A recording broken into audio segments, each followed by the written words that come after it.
नमस्कार। आज मु पणस कठार गोटे रेसिपी बनई देखी जार स्वाद मटन ठू भी बेसी स्वादिष्ट। तो चलतु बेसी डेरी नक स्टार्ट करी। तो प्रथमे पणस को भल भाव तेल रे फ्राए करने लगी 3 ରୁ 4 चामच तेल, गोटे चामच हलदी गुंड और स्वाद अनुसार लुण दे भल भाव किछि समय फ्राए करनबा।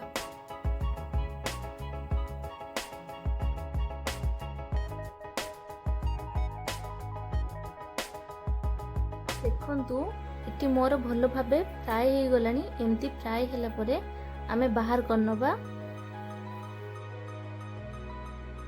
एबे चलंतु मसला बनैबा स्टार्ट करबा। तो एबे मसला बनैबा लगी प्रथमे करेई रे 4 ରୁ 5 चामच तेल नै जिबा।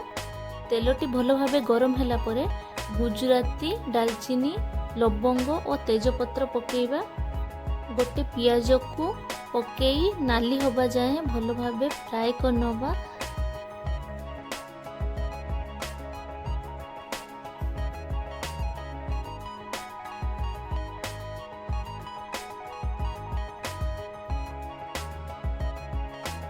एबे एथिरे 2 चामच अदा रसुण पेस्ट पकेई किछि समय फ्राए करिवा।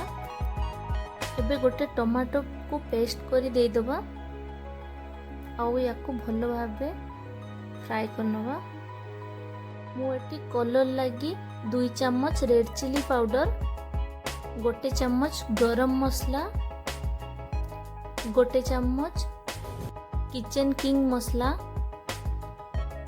आउ गोटे चामच धनिया पाउडर पकेइछि। सब पकई आउ थरे भल भाव मिसेकी फ्राए करनबा। एबे हम मसला हे गलानी। एथिरे अल्प पानी दे दबा।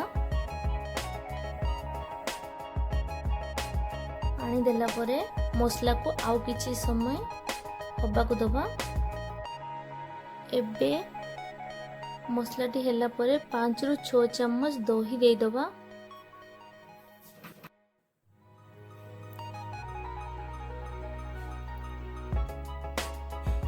किछि धनिया पत्र काटी रखिथिबा ताकू दे दबा।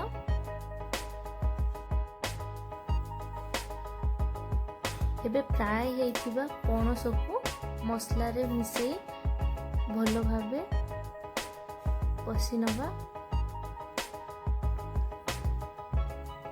पणसटी मसला रे भल भावे मिसिबा लगी 5 ରୁ 7 मिनिट टाइम लागिवो। एबे अल्प पानी देई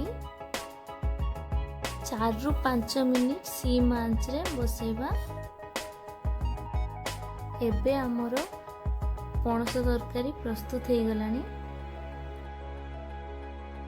एबे गोटे पात्र को बाहर करी किछि धनिया पत्र पकेई सर्व कर नियंतु पणस तरकारी। जदि आपन को मो वीडियोटी भल लगी थाए तो मो चैनल को सब्सक्राइब कर नियंतु आउ लाइक शेयर कमेंट करबा को भूलिबेनी।